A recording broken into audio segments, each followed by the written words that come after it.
Morning. Here we are on a Monday morning. Welcome everybody. Just seeing who the first name's going to pop up on my screen. Who will that be this morning? Hey, Barbara Richardson, welcome this morning. Wendy Chadwick, thank you for being here this morning. Welcome. I always get notifications on my phone, so I have to swipe them away. Good morning, everybody. It is July 27th on a Monday morning. Glad to be here. I love the cool of the morning. It's so nice before the heat kicks up to be outside, and I love that. Debbie King, welcome to you this morning. There's my brother Michael, welcome. Yeah, what a great Sundays. Mondays are I've said this before, they're just one of my favorite days of the week because you have the whole week laid out for you. Jackie Gonzalez, good morning. And you just have a big list of things you need to accomplish that week, but you got a whole week to do it. So it just feels like, things are going well. You got time and you got vision for what the week's going to be like. So Mondays are always, and you're kind of reminiscing about the day previous still, Sundays. Jim Fuente, good morning. And yesterday was such a great day. I loved yesterday. If you were part of our 9 a.m. service, which wasn't live streamed, we had a baby dedication. We dedicated Asher Perry. Carmen, good morning. Steve Hauser, welcome this morning. Karen Faust. And just such a sweet time when you're dedicating children in service. I loved that. Kathy Smallwood, good morning. And there was a moment that I was holding Asher and I was praying, my eyes were closed, and I just felt this little hand on my cheek, and he just kind of turned my face to face him directly, and it was the sweetest thing during the prayer, and what a blessing to be a part of that and the Perry family. And so Lord bless the Perrys as they raise their boys. Hey, there's my mom, good morning to you. Karen Faust, welcome this morning. Dana Kreshock, good morning. Dana, I sure enjoyed Ethan last night. I sat in on youth group last night, and it was just fun. I love all the interactions, but Ethan has such a quick wit, and he made me laugh lots of times. Oh, Carmen's reminding me about my microphone, so I appreciate that, Carmen. You're right. I didn't plug it. Helpful right there. So it was fun just being at youth group last night. I really appreciate Steve and Sierra and their investment in our kids. Those students that are there just really do enjoy being with one another, and this good content, that they're presenting, and it's in a discussion type format, which I think is really effective. And so it was great to hear the feedback of the students, how they were processing the things that Sierra was presenting. And but they're also high schoolers, and so they're going to say things that are funny, and it totally reminded me of all those years Martha and I did youth ministry, and you just have to be kind of patient in the process.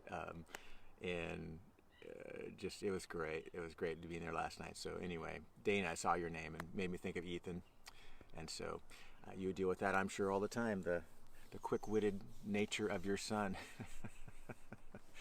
So anyway, this morning I just wanted to present it. If you saw the title in my description already, it is the idea of when God delays. That's kind of the theme this morning. Dealing with so what do I mean by this?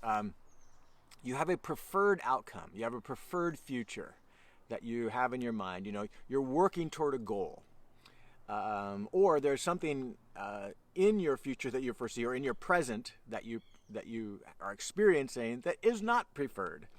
And you're like, okay, I'm working toward a different preferred future because I don't like my present circumstance. And you're doing everything to do, and you're trusting God to help you and to be present, to give you strength. And for whatever reason, that preferred outcome, that preferred future is being delayed. And you're like, why? I don't understand.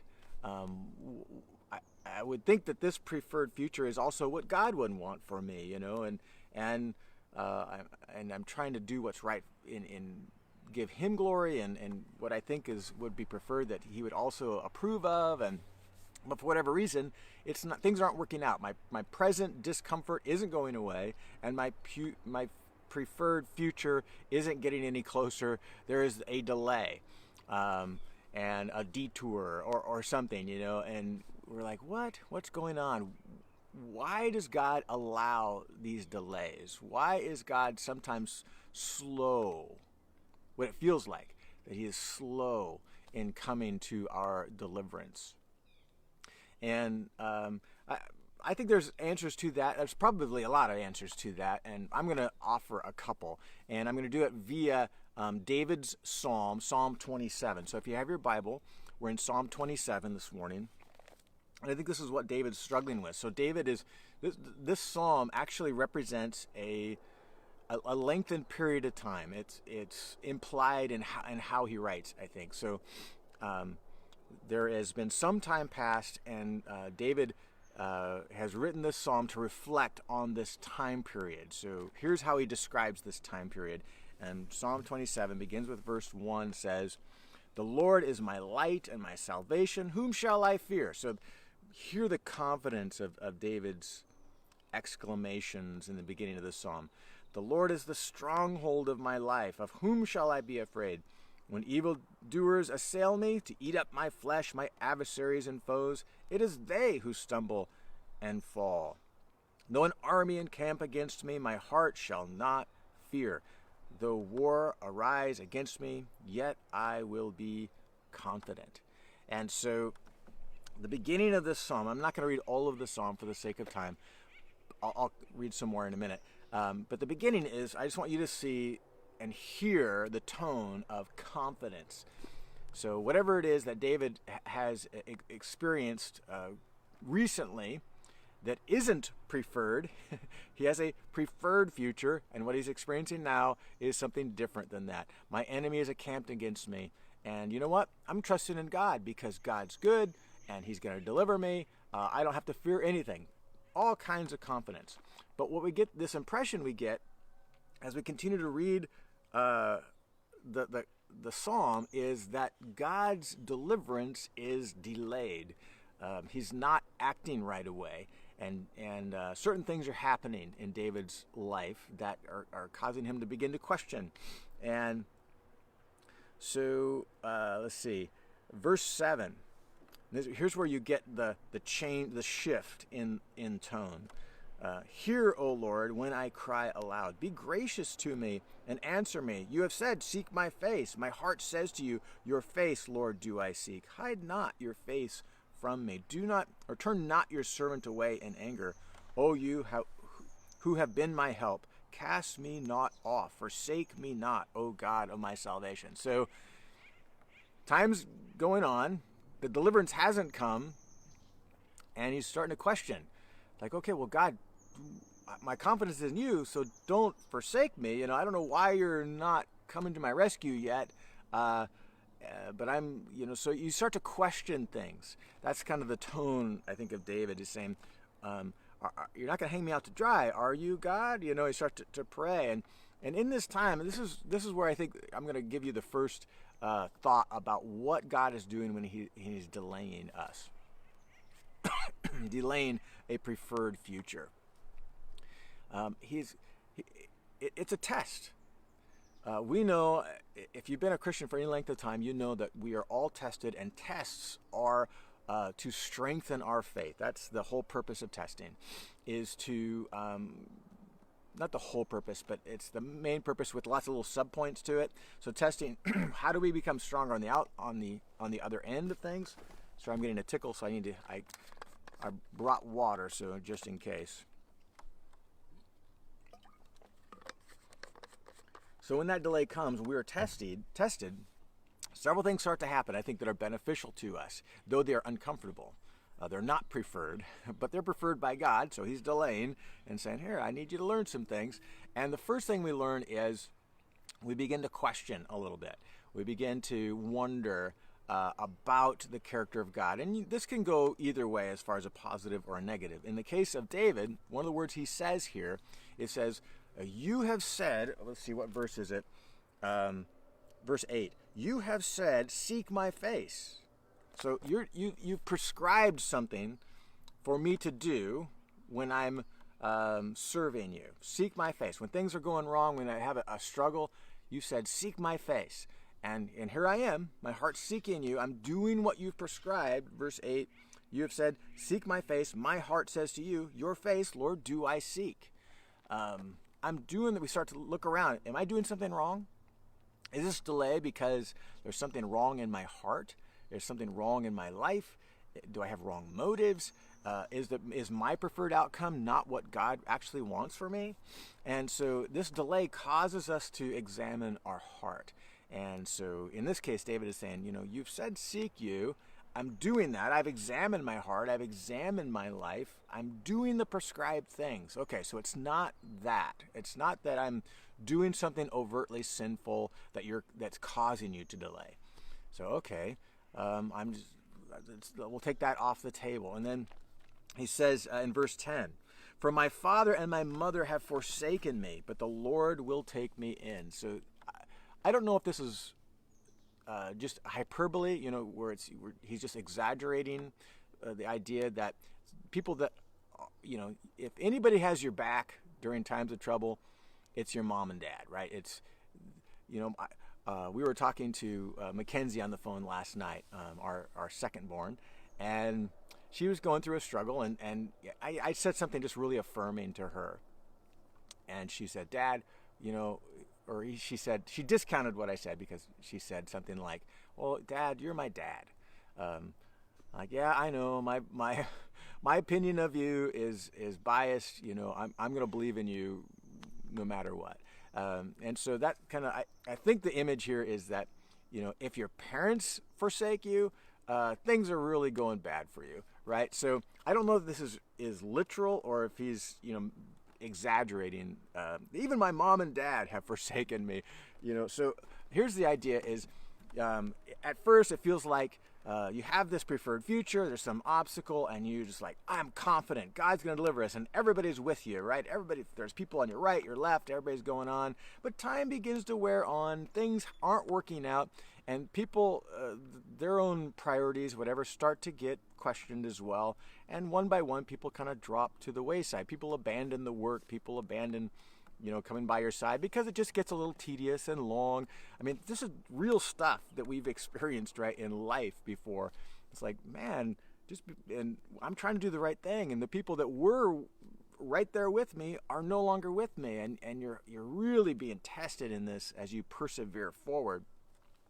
And so here's the next thing he says in verse 11.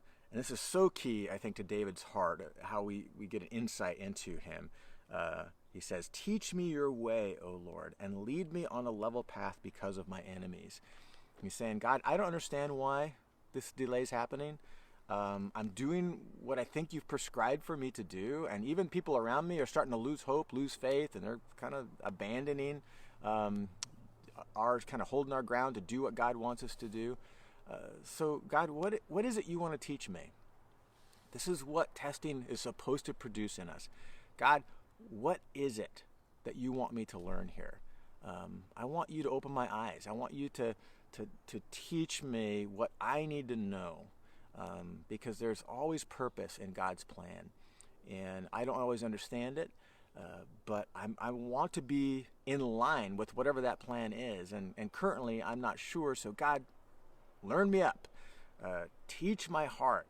Help me to align my life with your plan. And give me wisdom. This is what James says in chapter 1. And he says, consider it joy when you encounter various trials because, it develops character and so on. But a later verse says, in those type of circumstances, pray for wisdom and God will give it to you. And so it's this idea of, God, teach me. Give me wisdom. to understand what it is I'm supposed to learn in this time, because I of the delay, and it's causing these good things, though painful, good things to happen in me. And then in verse 13 and 14 is the resolution of the psalm. I'm sorry for the glare on this side. He says, this is verse 13, I believe that I shall look upon the goodness of the Lord in the land of the living. Wait for the Lord. Be strong, and let your heart take courage. Wait for the Lord. So the psalm ends not with resolution, not with deliverance, not with David's preferred outcome, but with a renewed sense of faith that I'm willing to wait. I believe. My faith is, it goes from confidence in the beginning to kind of wavering. What's happening? There's a delay. Now it circles back around. Lord, whatever you need to do in my heart, teach me, reveal to me. And he says, I'm confident that God will bring about his desired outcome. And I'm just going to trust in him. I'm going to wait as long as it takes because my faith, hope, trust is in God. So I don't know what you are waiting on today, and what delay might be a part of your life experience. But take heart, you're not alone. David, who is a man after God's own heart and blessed by God in so many ways, experienced these same kind of delays. Everybody does. I do. And in these times, we start to question and ponder, why is it that God is delaying? And we don't always know the answer to that question, but what we do know is that God is producing something in us that is good in the delay. He's causing us to grow in our patience. He's causing us to trust in him more fully. He's causing us to examine, is there anything in my life that I'm trusting in that is false? And just as a side note, that this idea is like what was the accusation against Job, for instance. Satan comes before God, and God says, hey, look at Job, look how faithful he is. And Satan says, well, that's only because you bless him. You take away all the blessings and the prosperity, well, of course he's not going to serve you anymore. I mean, so that's the accusation. And of course, God allows the perceived blessing of Job's life to be stripped away. Job retains his integrity and says, no, that's not why I serve God. I serve God because he's God. And he is the one who deserves my worship. And so he stays true to God.